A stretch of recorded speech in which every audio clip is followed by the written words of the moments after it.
मंत्र एक बार मेरे साथ दोहराओ। ओम भूर्भुवः स्वः तत्सवितुर्वरेण्यं भर्गो देवस्य धीमहि धियो यो नः प्रचोदयात्। बात जो चल रही थी वो कल मैंने एक बात कही थी, आपको किसी की माननी नहीं है पर सुननी है। माननी है अपनी अंतरात्मा की बात को। 2-3 दिन से बात गुरु की चल रही है।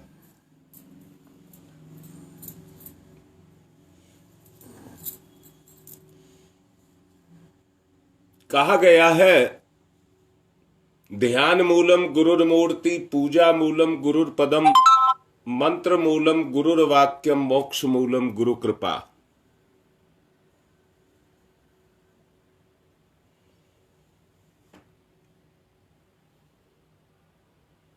पहले तो ये समझेंगे कि भारतीय संस्कृति में गुरु की महिमा क्यों गाई गई है।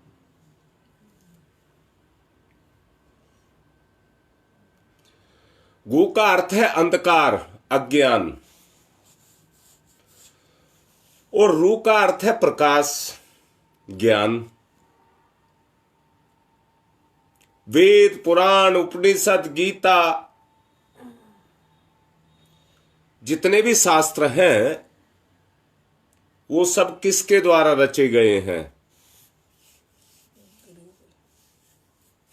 और उनमें किसकी महिमा गाई गई है। मतलब जिसने भी रचे हैं उसने भी अपने गुरु की महिमा को गाया है, जबकि उस गुरु के कारण वो स्वयं गुरु बने, परंतु उन्होंने अपने गुरु की ही महिमा को गाया, अपनी नहीं गाया। अर्थात परम पूज्य गुरुदेव की भावमयी मूर्ति का ध्यान,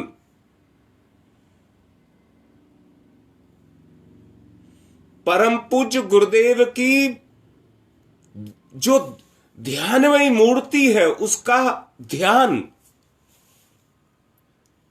उनके चरण कमलों की पूजा। अब चरण कमलों की पूजा गलत अर्थ मत लगा लेना। चरण कमलों की पूजा से मतलब है कि जिस रास्ते पर गुरु चला है, जिन पैरों से गुरु चला है, उन पैरों पर पैर रख करके हम भी चलेंगे। और उन्होंने जो कुछ कहा है वो नकल नहीं है, उनके गुरु ने उनसे जो कुछ कहा है और उन कदमों पर चल करके वो जहां पहुंचे हैं उसी को उन्होंने मुंह से कहा है, अपने अहंकार को नहीं प्रदर्शित किया है।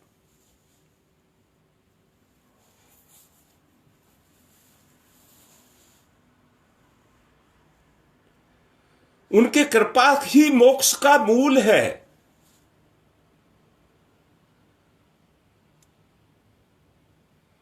क्योंकि उन्होंने अपनी कृपा को, उस कृपा को बरसाया है जो उन्होंने ली है, जो उनके ऊपर बरसी है, उसी कृपा को उन्होंने आगे बरसाया है।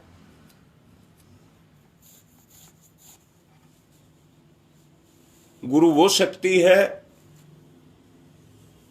जिसका ना आदि है ना अंत है,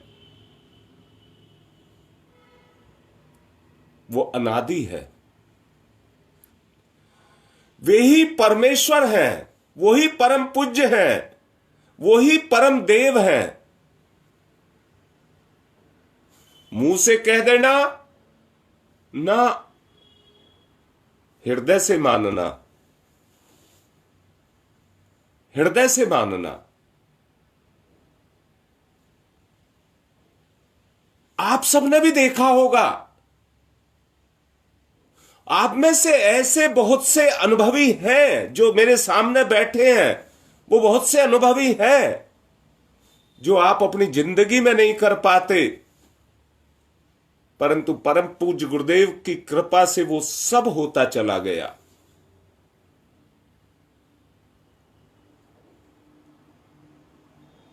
अब बताओ, गुरु से बढ़कर के क्या है? इस संपूर्ण दुनिया में अगर तलाश करके देखा जाए तो परम पूज्य गुरुदेव से बढ़कर के लिए हमारे लिए क्या हो सकता है?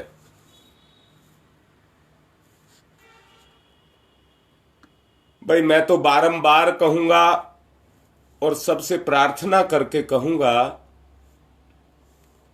ऐसे परम पूज्य गुरुदेव को, युगल को, जोड़ी को बारंबार प्रणाम है, बारंबार हृदय से प्रणाम है।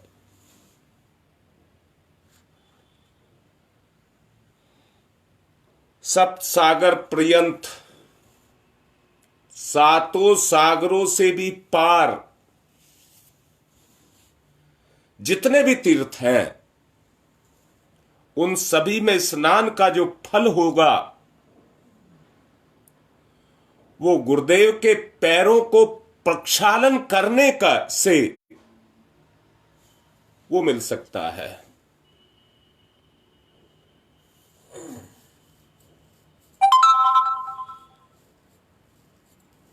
वे जल के बिंदुओं का हजारवां हिस्सा भी नहीं है।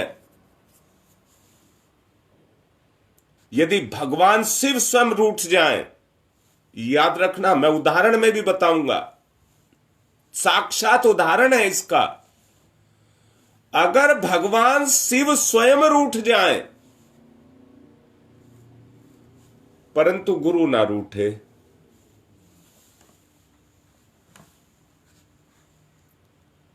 तो गुरु की कृपा शिव से भी आपकी रक्षा कर देगी। इस दुनिया में कोई समर्थ नहीं है गुरु के समान। इसलिए सभी प्रकार के कृपालु सद्गुरु उनकी शरण में हमको जाना चाहिए। ब्रह्मा, विष्णु और शिव रूप में जो जगत गुरु आज हैं, उन गुरुदेव के स्वरूप को ही हमें सब कुछ मानना चाहिए। गुरुदेव से अधिक इस दुनिया में कुछ भी नहीं है। एक साधक के लिए अपने गुरु से बढ़कर के इस दुनिया में कुछ भी नहीं है।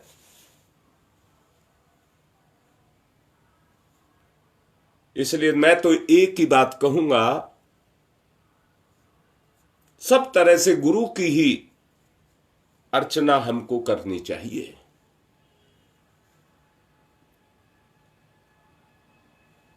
भाई, मैं तो आप सबको साथ लेकर के चल रहा हूं।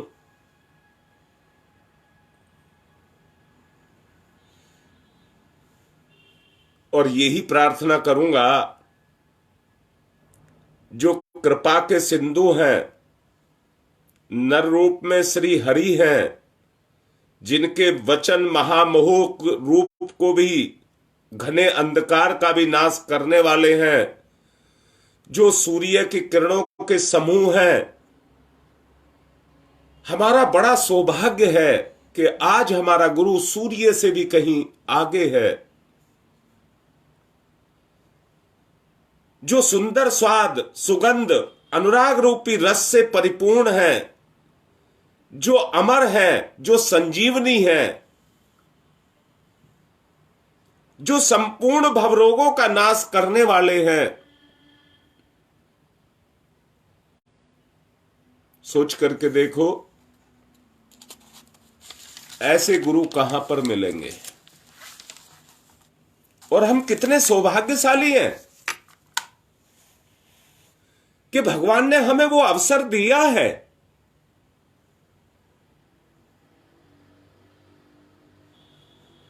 हम अपने गुरु का फायदा ना उठाएं।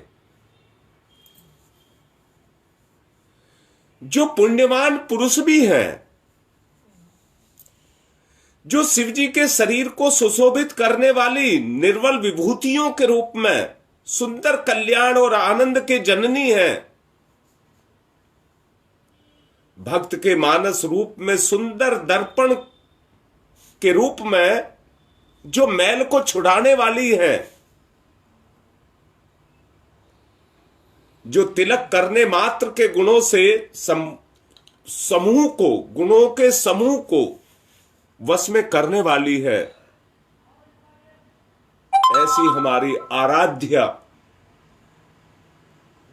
हमारी माता है, जिसके स्मरण मात्र से हमारी दिव्य दृष्टि खुलती हो, जिसके चरणों में ज्योति की मणियों के प्रकाश समाये हुए हों, ऐसी हमारी युगल जोड़ी है, ऐसे हमारे गुरु हैं। वो प्रकाश अज्ञान रूपी अंधकार का नाश करने वाला है। मैं दोबारा से कह रहा हूं, जिसके जीवन में गुरु का प्रकाश आकर के समा गया, जैसे सूर्य का प्रकाश संपूर्ण ब्रह्मांड में आकर के समाता है, जिसके हृदय में परम पूज्य गुरुदेव की जोड़ी का प्रकाश आकर के समा गया, वो बड़े भाग्यशाली है, क्योंकि उसके हृदय में आते ही हृदय निर्मल नेत्र खुल जाएंगे और संसार रूपी दुखों का नाश हो जाएगा। गुप्त और प्रकट जहां जिस खान में है वे सब दिखाई पड़ते हैं। लोहा, सोना, चांदी धरती में छुपे हैं, परंतु सबको ढूंढ करके निकाल लिया जाता है।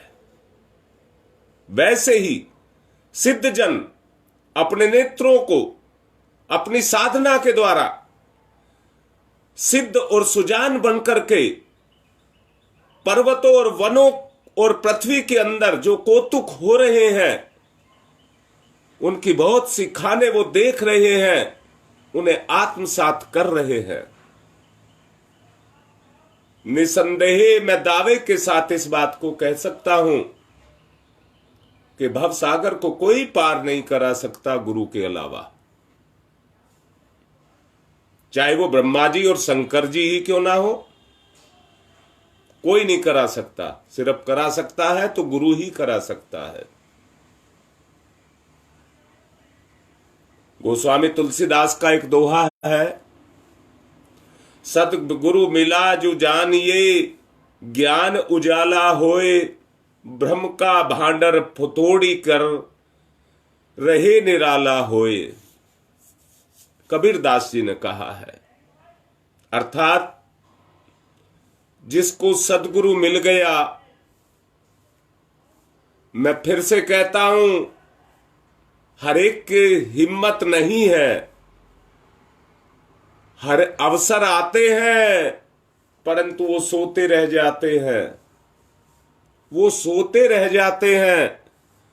वो ही है जो मौके को पहचान पाते हैं, और वो वही होते हैं जिनको दिव्य दृष्टि पिछले जन्मों से प्राप्त हो, या जिनका सौभाग्य जग जाए, जिनका सौभाग्य जग जाए।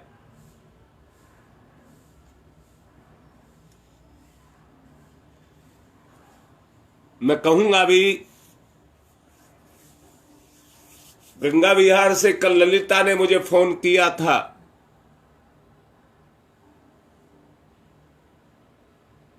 बहुत सारी चर्चा उसने मेरे से की, परंतु उस चर्चा को करके मुझे कितना अच्छा लगा, मैं उसको शब्दों में नहीं कह सकता।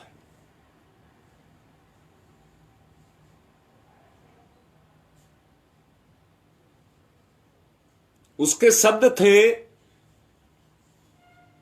कि हम ऐसा क्या करें, क्यों नहीं कर पा रहे, जिसके लिए आप गिड़गिड़ा रहे हैं। एक ही बात तय होकर के आई कि हम जागृत मोड में नहीं हैं।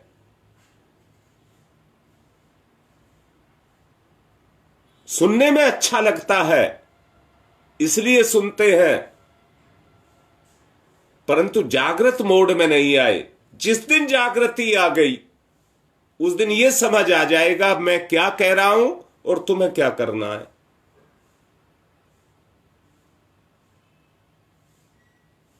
जिस दिन वो जागृति क्रियाशील हो गई उस दिन जीवन का सही रहस्य समझ आने लग जाएगा। आज 10 बजे मैं सरोज के यहां गंगा विहार पहुंचूंगा भी और इसी विषय पर वहां पर चर्चा भी करूंगा। गंगा विहार के सभी परिजनों को कह रहा हूं, आपके लिए नहीं कह रहा हूं, सबको सूचना दे करके सबको बुला करके लेकर के आना। 10 बजे पहुंच रहा हूं। जागृत मोड में नहीं लाना, जागृत अपने आप को करना है। उस जागृति को अपने अंदर खुद पैदा करना है।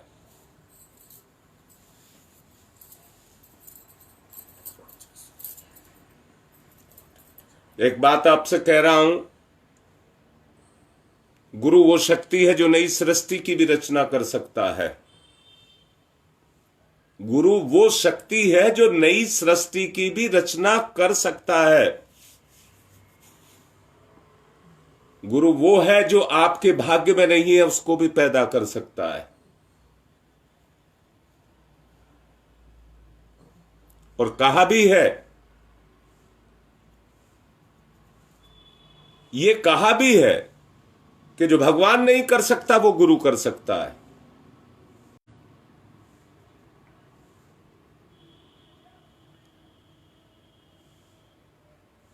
विष्णु बनकर के वो शिष्य का पालन करते हैं, शिष्य में सद्गुणों और सद्भावों का पोषण करते हैं। शिव बनकर के शिव के दुर्गुणों का, शिष्य के दुर्गुणों का संहार करते हैं। इसलिए पूर्ण श्रद्धा के साथ जो शिष्य, जो साधक अपने गुरु की शरण में जाता है उसके जीवन में नया सवेरा निश्चित रूप से आता है। और याद रखना, संसार में तो ये सूरज निकलता है और जीवन में सौभाग्य का सूरज निकलता है। मैं एक बात पूछता हूं, निर्जीव वस्तु को ऊपर फेंकना हो, निर्जीव वस्तु को ऊपर फेंकना हो तो सजीव की जरूरत पड़ती है या नहीं पड़ती है? वैसे ही वास्तविक स्वरूप से अपरिचित होने के कारण पशुतुल्य बने हुए मानव को देवता की श्रेणी में ले जाने के लिए तेजस्वी व्यक्तित्व वाले गुरु की आवश्यकता पड़ती है। मैं फिर बार बार कह रहा हूं, इस सृष्टि को, इस दुनिया को जैसा गुरु मिला है इस समय पर जो पहचाने नहीं जा रहे हैं, ये दुनिया शताब्दियों शताब्दियों तक उसको याद रखेगी। अभी किसी को समझ नहीं आ रहा है। गुरु ही शिष्य को, साधक को साधना के मार्ग पर अग्रसर करता है। साधक एक यात्री की तरह से अपनी साधना के माध्यम से अंतर जगत की यात्रा को करता है। गंगा विहार समझाऊंगा, अंतर जगत की यात्रा को गंगा विहार समझाऊंगा। यात्रा में दुर्गम घाटियां भी आती हैं,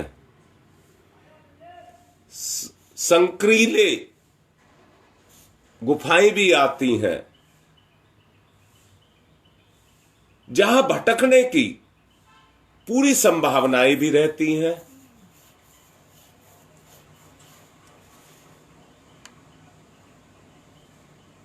गुरु ही है जो उन कामनाओं, वासनाओं, उनसे बचा करके अपने शिष्य को उस दुर्गम मार्ग से निकाल करके ले जाता है। कभी उसे साधना पूर्ण नहीं होने का भय सताता है, तो कभी अपना आत्मबल साधक का कमजोर पड़ता है।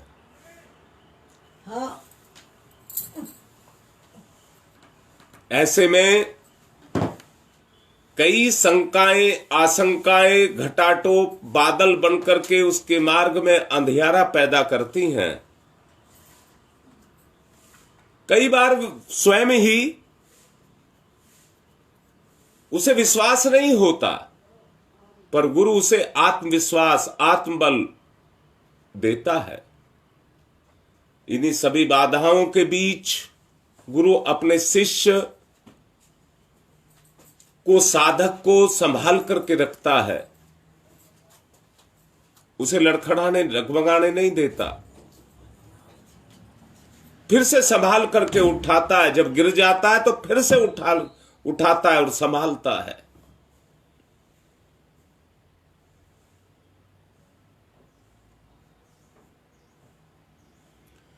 हां बेटा, अंतर जगत की यात्रा का मतलब है, एक यात्रा तो बाह्य है जो संसार की है, मोह माया से प्रेरित है, परंतु दूसरी यात्रा आंतरिक है, जो अंदर की यात्रा है।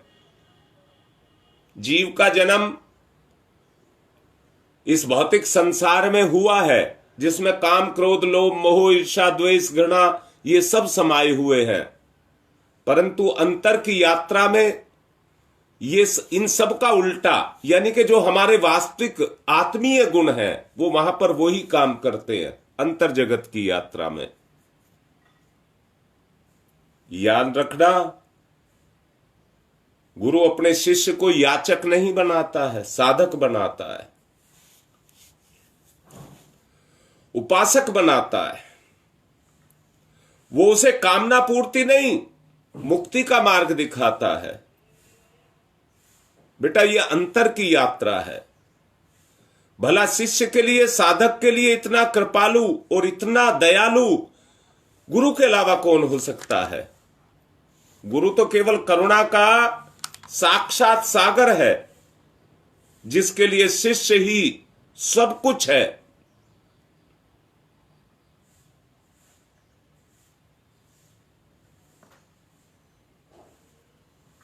आप लोगों ने इतिहास में देखा होगा, गुरु द्रोणाचार्य हुए हैं, उनके बेटे का नाम था अश्वत्थामा। परंतु गुरु द्रोणाचार्य जितना प्यार अर्जुन से करते थे, अपने पुत्र से नहीं करते थे, जबकि वो भी धनुर्धर था और वो भी धनुर्धर था। परंतु जो कला अर्जुन को प्राप्त थी, उस कला के कारण, क्योंकि उनका गुण था, वो धनुष विद्या सिखाते थे, उनका गुण था, वो अर्जुन में ज्यादा प्रकट हुआ, अश्वत्थामा में प्रकट नहीं हुआ। अश्वत्थामा को उनका पुत्र होने का लाभ ज्यादा मिला, परंतु अर्जुन को उनकी आत्मा का लाभ मिला। अर्जुन को उनकी अंतर आत्मा का लाभ मिला।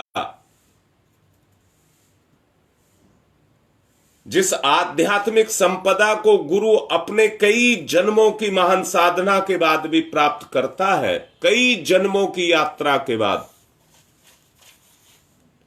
वो उसे अपने योग्य शिष्य को हर्षित होकर के हस्तगत करा देता है, जो गुरु कई जन्मों से साधना करता है। जैसे मां बाप अपने पूरे जीवन की कमाई अपने बच्चे को देकर के चले जाते हैं, ऐसे ही गुरु भी अपने शिष्य को सब कुछ अपना दे करके, निचोड़ करके पिला देता है। इसी आधार पर अपनी महासमाधि को 3-4 दिन तक रामकृष्ण परमहंस, जो अपनी दिव्य दृष्टि शक्ति से अपने प्रिय शिष्य नरेंद्र को,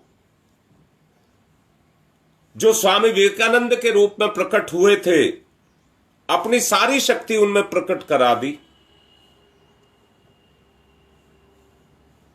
और कहा, इस शक्ति के द्वारा तुझसे महान कार्य होंगे, महान कार्य होंगे। और उसके पश्चात तू स्वयं उस धाम को लौटेगा जहां मैं तुझे फिर मिलूंगा। गुरु अपने शिष्य के कल्याण के लिए क्या कुछ नहीं करता, क्या कुछ नहीं करता।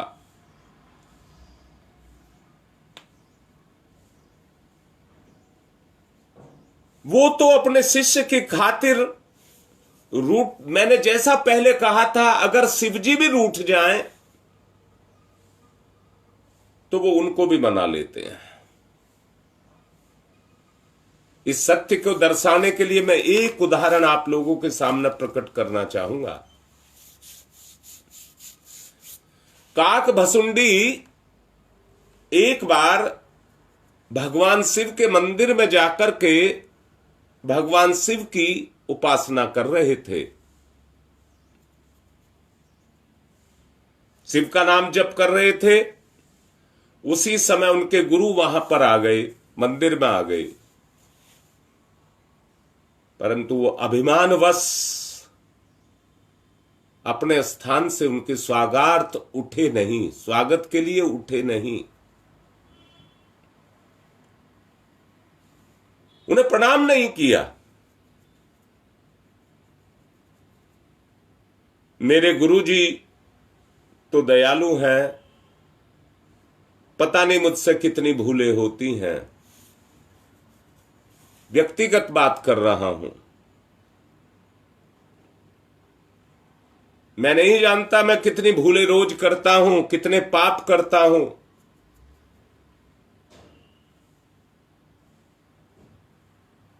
परंतु मैं अपनी बात कह रहा हूं, वो कभी मेरा साथ नहीं छोड़ते।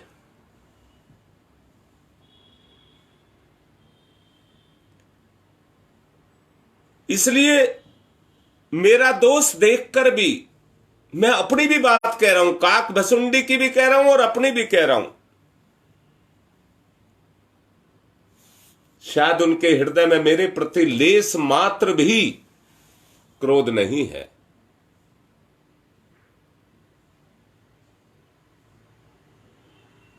लेस मात्र भी मेरे प्रति क्रोध नहीं है। काक भसुंडी के साथ भी यही हुआ। क्या हुआ सुनना। बीच में मैं अपनी बात कह गया, बह गया।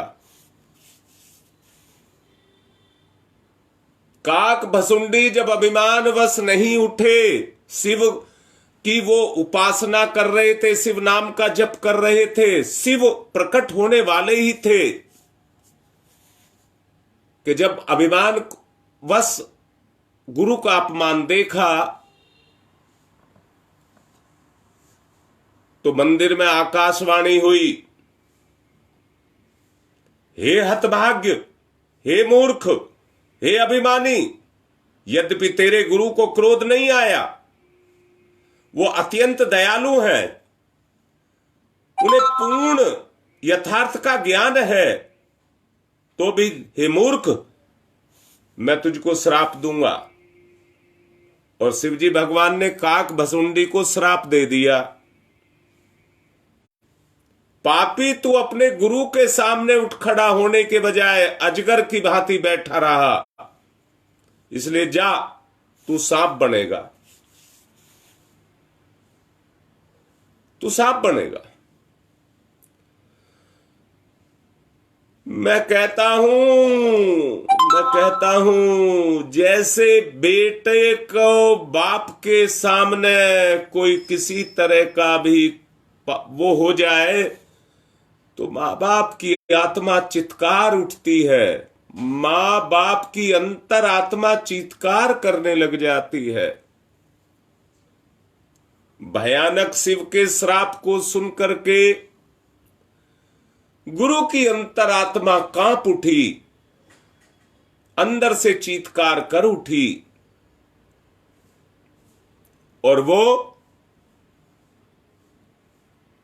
उनका हृदय इतना संताप से भर गया, प्रेम से ही दंडवत होकर के वो भगवान शिव के सामने हाथ जोड़ करके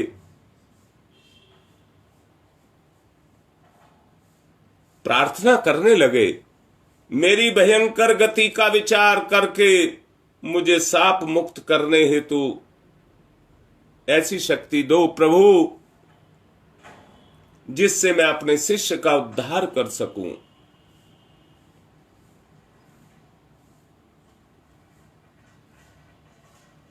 रुद्राष्टकम में इस संदर्भ में और रामचरित्र के उत्तर कांड में इस संदर्भ में बताया गया है। शिव सर्वज्ञ है, विनती सुनी, गुरु के प्रेम को देखा, तब मंदिर में फिर आकाशवाणी हुई, हे द्विज श्रेष्ठ वर मांगो। तब गुरु ने वर मांगा, हे प्रभु यदि आप मुझ पर प्रसन्न हैं, हे नाथ यदि आप इस दीन पर आपका स्नेह है तो पहले अपने चरणों की भक्ति देकर फिर मुझे दूसरा वर दीजिए।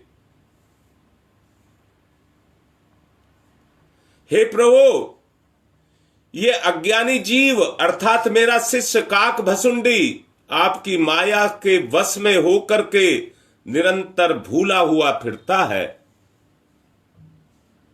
हे कृपा के समुद्र भगवान उस पर क्रोध ना कीजिए। हे दीनों के पर दया करने वाले शंकर भगवान अब इस पर कृपालु हो जाइए और इससे जो भूल हुई है, जो पश्चाताप करने लायक है, आप उस श्राप से इसको मुक्त कर दीजिए। ऐसा कुछ कर दीजिए कि आपका वचन भी ना डिगे और मेरे शिष्य का भी भला हो जाए।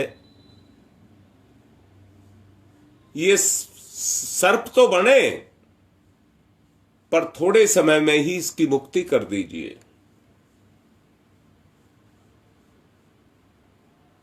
जब दूसरे क्षण हित की बात सुनी तो गुरु की वाणी को सुनकर के आकाशवाणी हुई, ऐसा ही हो। यद्यपि इतने भयानक पाप किया है और मैंने इसे क्रोध करके श्राप दिया है, तो भी तुम्हारी साधुता को देख करके थोड़े समय में ही इसके पाप को काटने का मैं वरदान देता हूं। इस प्रकार हम देखते हैं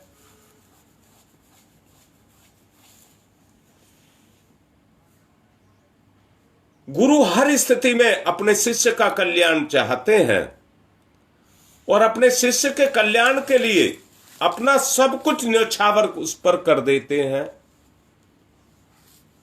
अपने शिष्य से इतनी बेपनाह मोहब्बत गुरु करता है कि दूसरा कोई नहीं कर सकता है।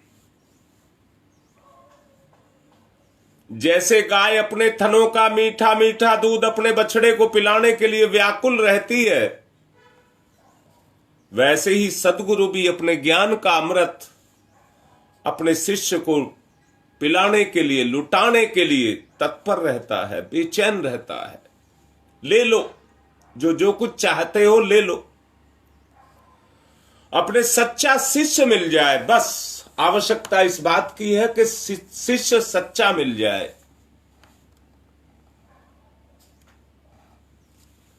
जब उन्हें शिष्य मिल जाते हैं तब उसकी प्रसन्नता का कोई पारावार नहीं रहता। तभी जब श्री कृष्ण रामकृष्ण परमहंस दक्षिणेश्वर में अपने दर्शन को आए नरेंद्र के रूप में, अपने शिष्य को देख करके उस पर गदगद हो गए, उस पर गदगद हो गए और गदगद होकर के हाथ पकड़ करके मंदिर के प्रांगण में जो बरामदा था उसमें से मां काली के सामने ले गई।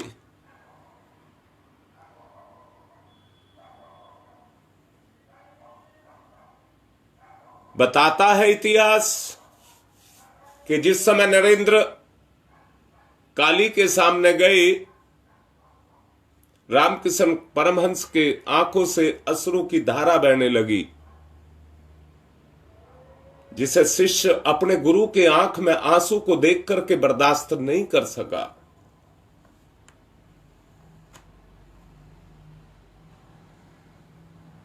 क्षण भर में ही वो अपने भावी संदेश वाहक को पहचान गया।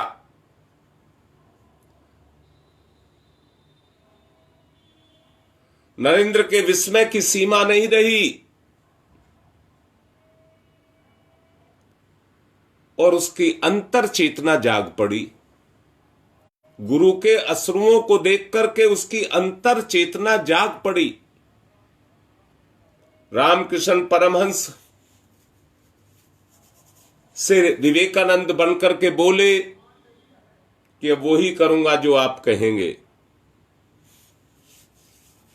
तब रामकृष्ण परमहंस कहते हैं, आहा, तूने इतने दिनों बाद मुझे पहचाना। अरे तू बड़ा निर्दयी है रे, इसलिए तो तूने इतनी प्रतीक्षा मेरे से करवाई।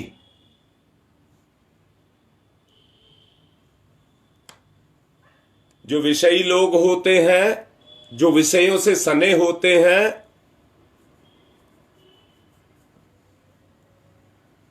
वो केवल बकवास को सुनते सुनते उनके कान भी झुलस जाते हैं।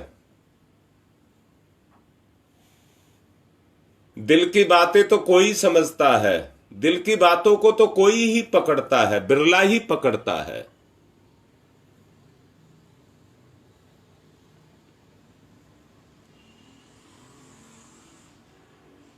समझ लेना, रामकृष्ण परमहंस ही एक बार नरेंद्र से कहने लगे, बेटा मेरा पेट फूला हुआ है।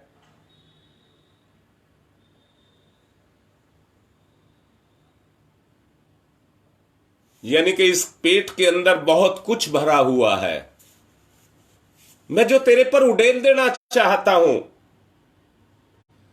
तू मेरे पास आ जा। वो उसको पकड़ करके कमरे में ले गए।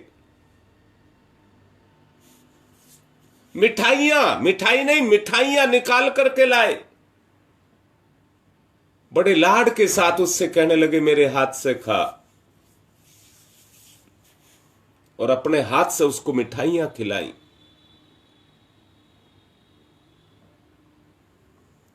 और उन्होंने फिर उससे कहा कि बेटा अब जा, दक्षिणेश्वर फिर आना, अब तू जा, परंतु दक्षिणेश्वर आना मत भूलना, फिर आना।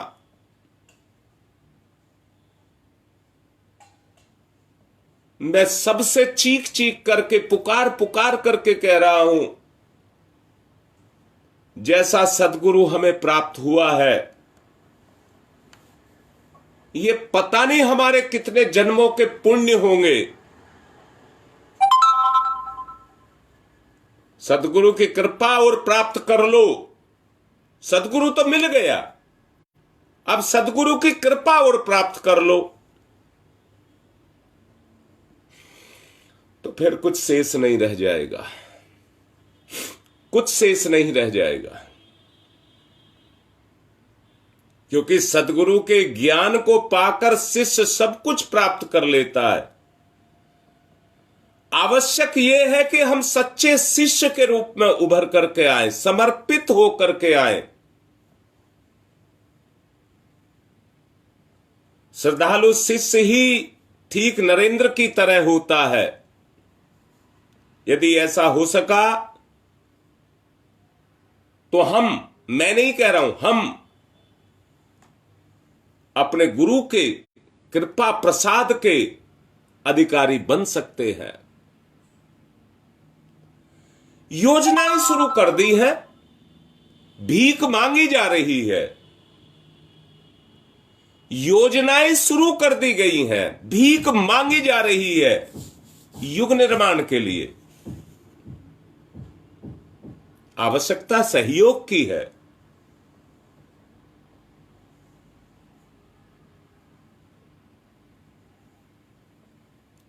क्या आप विवेकानंद बन सकते हैं? नरेंद्र से वो तो विवेकानंद बन गए थे। क्या हम भी विवेकानंद बन सकते हैं?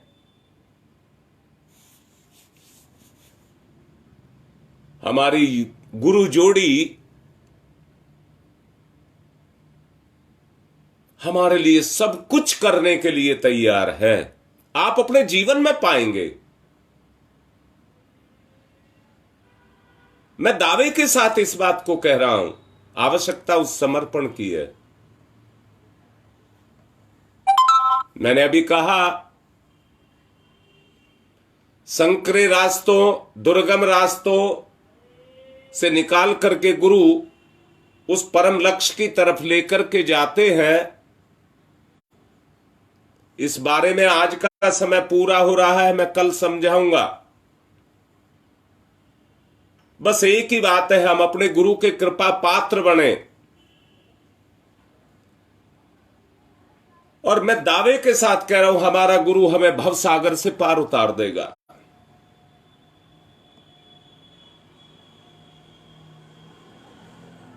उस बिटिया के बात का जवाब मैंने देने का प्रयास किया है। कल उसने मेरे से सवाल किया था और आप सबके सामने भी उसकी बात को खोल करके रखने का प्रयास किया है।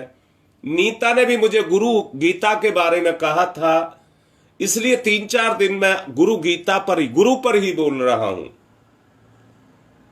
अरे गीता कर्म का वो है, क्षेत्र है। गुरु गीता यहीं से शुरू होती है। गुरु और अर्जुन, श्री कृष्ण और अर्जुन दोनों का खेल है। हमारा भगवान, हमारा आराध्य, हमारा श्री कृष्ण हमें उस रण क्षेत्र में लेकर के आ रहा है जो हमारी मुक्ति का आधार बनेगा।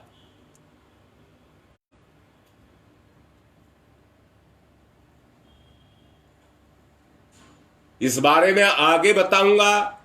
वो लड़की मेरे से ये भी पूछ रही थी कि क्या किया जाए, कल बताऊंगा। आज अपने भगवान के बारे में बताने का प्रयास किया है।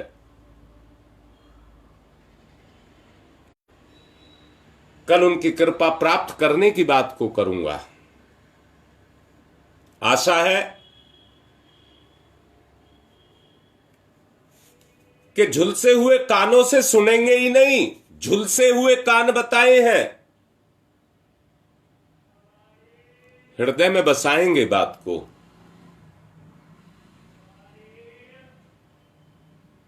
कल फिर बात करेंगे। आज की बात को यहीं विराम दे रहा हूं। पुनः एक बार याद दिला रहा हूं, 10 बजे।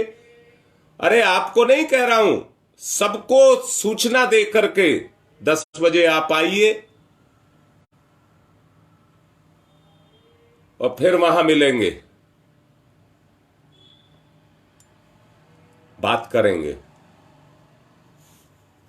आज की बात संपन्न। ओम शांति ही शांति ही शांति ही।